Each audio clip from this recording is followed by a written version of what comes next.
Habis muncak kemana mas? Habis dari Lawu pak. Sendirian gak ada temennya?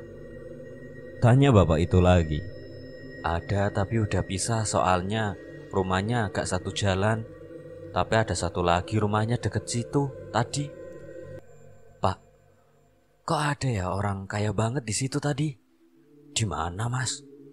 Di sana tadi, nggak jauh dari sini kok pak. Rumahnya gede banget, kayak istana.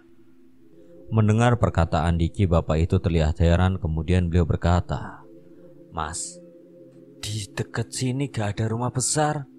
Sampean salah lihat mungkin. Enggak pak, beneran. Tadi dia pulang Lawu bareng saya kok. bapak itu semakin heran dengan perkataan Diki. Sampean ini bisa aja mas. Di dekat sini gak ada rumah gede. Di sana itu hutan. Assalamualaikum warahmatullahi wabarakatuh. Kembali lagi di channel Portal Dimensi dan tentunya masih bersama saya Kang Slamet di sini. Kali ini Kang Slamet akan menceritakan sebuah kisah mistis pendakian yang berjudul Pemberian Gaib Pendaki Spiritual Gunung Lawu. Cerita ini ditulis di Twitter oleh Vidi Muhammad. Kisah ini terjadi pada bulan Suro tahun 2016. Waktu itu Diki dan temannya yang bernama Hanif sedang mendaki ke Gunung Lawu. Ketika di Gunung Lawu, Diki bertemu dengan sosok orang dan memberinya sebuah barang misterius. Sebelum kita masuk ke ceritanya, buat kalian yang belum subscribe channel ini, tekan tombol subscribe-nya terlebih dahulu. Dan tekan tombol notifikasinya agar kalian tidak ketinggalan cerita terbaru dari Portal Dimensi. Gak usah berlama-lama lagi, langsung saja kita masuk ceritanya.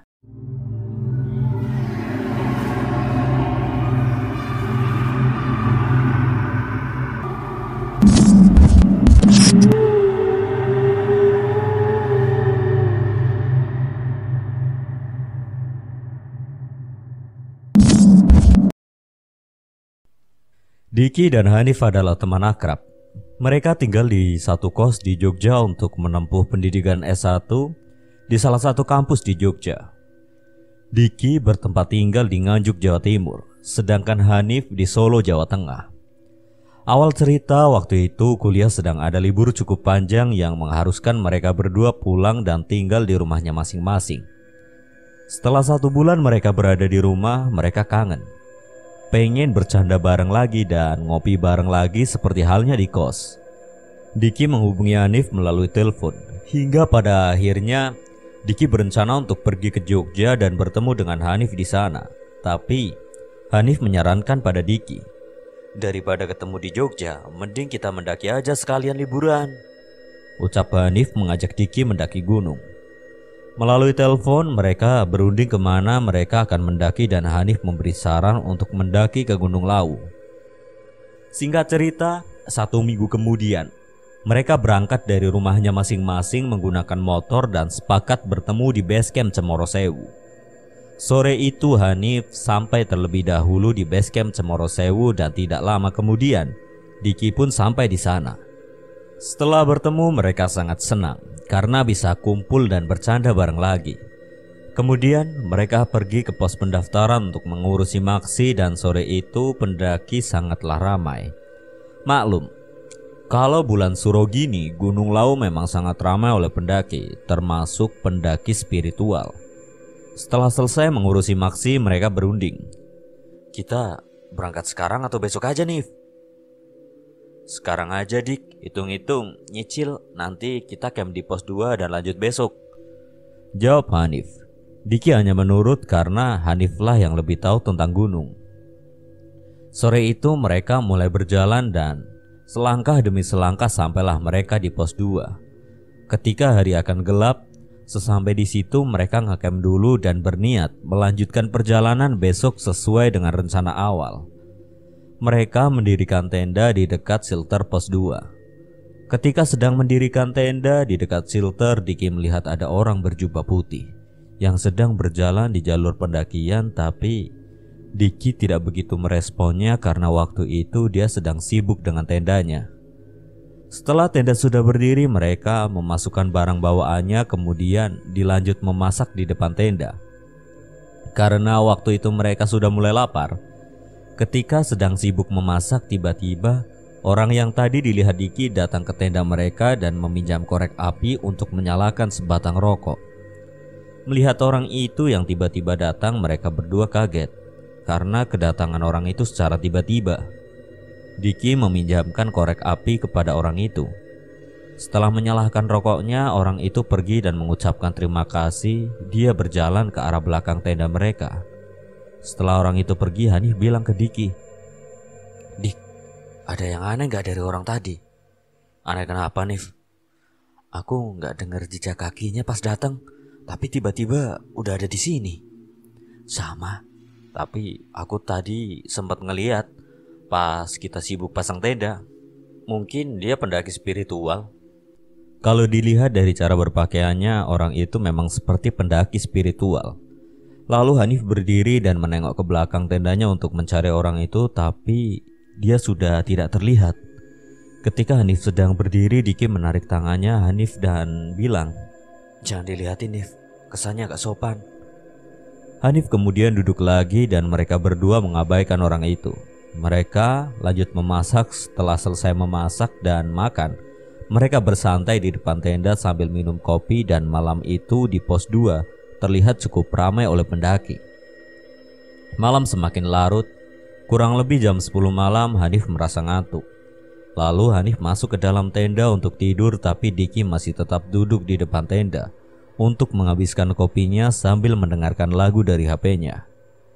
Ketika sedang sendiri di depan tenda, tiba-tiba orang yang tadi meminjam korek datang lagi untuk meminjam korek lagi. Melihat kedatangan orang itu, Diki benar-benar kaget karena orang itu tiba-tiba datang dari belakang tendanya tanpa ada suara langkah kakinya. Setelah meminjam korek api dan menyalakan rokoknya, orang itu bertanya pada Diki, "Temannya tadi kemana, Mas?" "Udah tidur, Pak. Katanya udah ngantuk." Setelah selesai, orang itu pamit pergi dan berjalan ke arah belakang tenda. Setelah orang itu sudah pergi, Diki berpikir, di belakang kan ada banyak tenda lain. Kenapa pinjam koreknya di sini? Dan anehnya lagi, ternyata yang dibilang Hanif tadi benar. Orang itu datang secara tiba-tiba tanpa suara. Karena merasa sedikit takut, Diki segera menghabiskan kopinya dan bergegas masuk ke dalam tenda. Ketika sudah di dalam tenda, tidak lama kemudian Diki mendengar ada suara. Terdengar seperti orang yang sedang berjalan di dekat tendanya.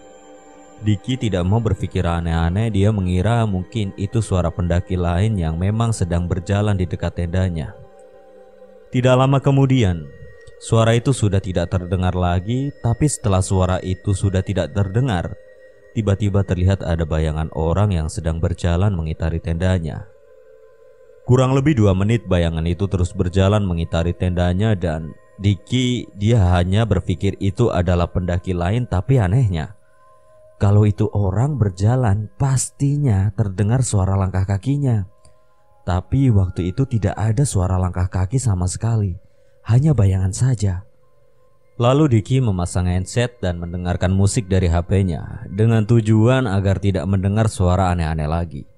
Hingga akhirnya dia tertidur hingga pagi.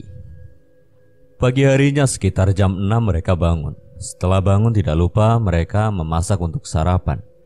Ketika sedang memasak, Diki memikirkan kejadian yang semalam dilihatnya dari dalam tenda, dan tidak tahu kenapa tiba-tiba Diki merasa kendor kalau harus melanjutkan perjalanan ini.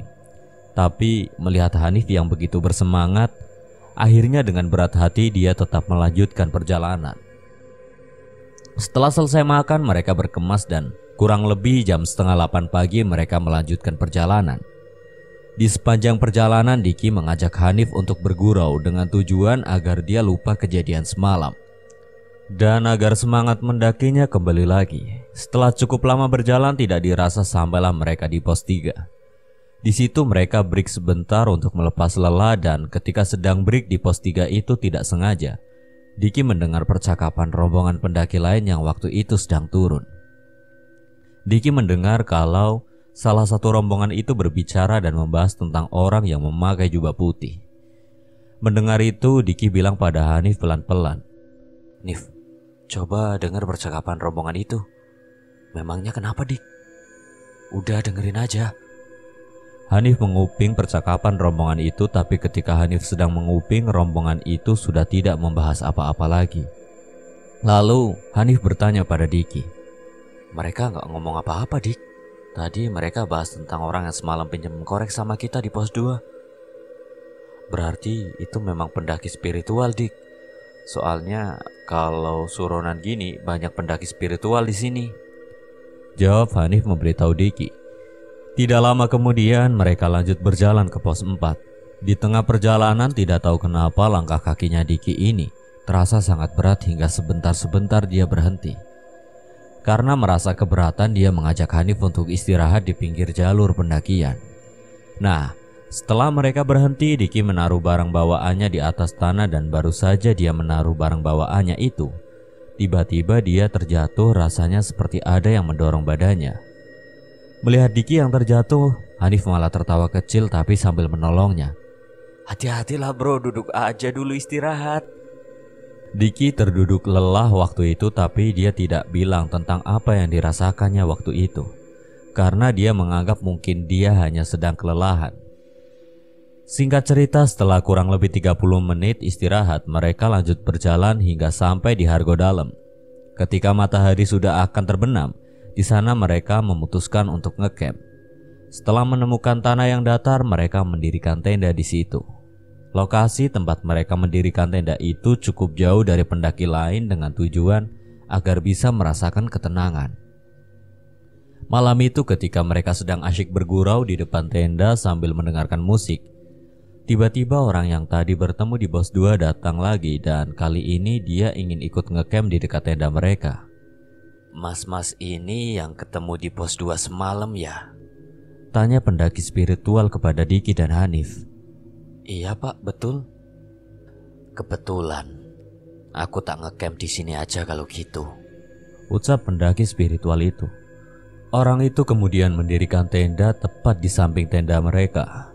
Melihat orang itu yang sedang sibuk mendirikan tendanya sendiri, Diki dan Hanif membantunya hingga akhirnya tenda itu berdiri.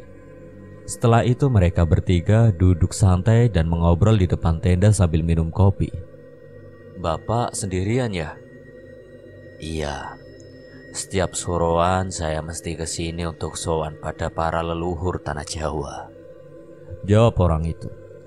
Awalnya mereka takut dengan kedatangan orang itu, tapi setelah saling mengobrol dan nyambung, akhirnya mereka tidak takut lagi dan menganggap dia memang benar-benar pendaki spiritual.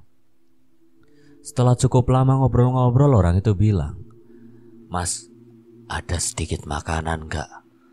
Kebetulan persediaan makanan saya sudah habis. Mau ke warung tapi nanggung. Hanif mengeluarkan semua makanannya dan dimakan bareng malam itu. Ketika kurang lebih jam 12 malam, orang itu pamit pergi sebentar dan meninggalkan tendanya di situ. Setelah lama, kemudian orang itu tidak juga kembali ke tendanya. Karena hari sudah larut malam, mereka berdua masuk ke dalam tenda untuk tidur. Pagi pun tiba dan pagi itu mereka tidak melihat pendaki spiritual itu di tenda. Tendanya terlihat terbuka tapi tidak ada orangnya. Mereka berpikir kalau orang itu mungkin sedang melakukan kegiatan sebagai pendaki spiritual. Karena pagi itu akan summit, mereka menutup tenda pendaki spiritual itu dan meninggalkannya bersama tendanya di situ. Mereka berdua kemudian berjalan ke puncak. Setelah sampai di puncak, mereka melampiaskan kesenangannya dan berfoto-foto. Setelah puas di puncak, mereka kembali turun dan kembali ke tenda. Sesampai mereka di tenda, ternyata tenda pendaki spiritual tadi sudah tidak ada. Mereka berpikir kalau orang itu mungkin sudah turun. Diki membuka tendanya untuk mengambil peralatan masaknya. Ketika tenda sudah dibuka, dia terkejut karena di dalam tendanya itu banyak sekali makanan, ada nasi kuning, tumpeng, dan lain-lain. Melihat itu, Diki bilang pada Hanif, Nif, coba lihat ke sini. Ada apa, Dik? Diki menunjuk ke dalam tenda ke arah makanan itu. Hanif bergegas melihat ke arah yang ditunjuk Diki. Mengetahui kalau di dalam tendanya itu banyak makanan, Hanif kaget dan dia bilang, Loh, kok bisa banyak makanan? Mereka hanya terdiam dan saling menatap. Mereka tidak berani menyentuh apalagi memakan makanan itu. Lalu Hanif menyimpulkan, mungkin ini makanan dari pendaki spiritual tadi, Dik. Bisa jadi sih. Mungkin tadi dia dapat makanan dan mau ngasih ini tapi kita nggak ada. Makanya ditinggal di tenda. Jawab Diki yang sepemikiran dengan Hanif. Mereka berniat memakan makanan itu tapi rasanya tidak akan habis karena itu sangat banyak. Akhirnya Hanif berinisiatif untuk membawa makanan itu ke pendaki lain dan dimakan bersama-sama. Setelah selesai berkemas, mereka membawa makanan itu ke rombongan pendaki lain. Rombongan pendaki lain itu sempat bertanya dari mana mendapat makanan ini dan Hanif memberitahu mereka kalau makanan ini didapat dari pendaki spiritual yang sedang ngecamp bersama tadi. Akhirnya makanan itu dimakan bareng rombongan lain hingga habis dan rombongan pendaki itu juga mengucapkan terima kasih pada Hanif dan Diki. Setelah selesai makan, mereka berdua pamit turun. Singkat cerita, sampailah mereka di base camp Cemoro Sewu kurang lebih jam 3 sore dan mereka memutuskan untuk langsung pulang sore itu.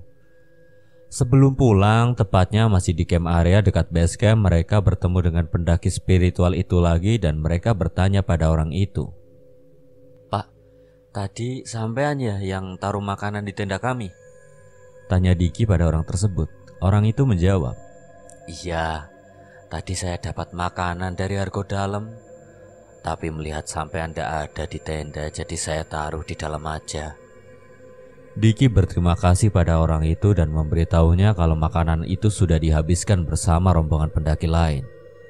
Lalu bapak itu bilang pada mereka berdua, Mas, sampean pulangnya ke arah mana toh? Saya ke Solo pak dan teman saya ke Nganjuk.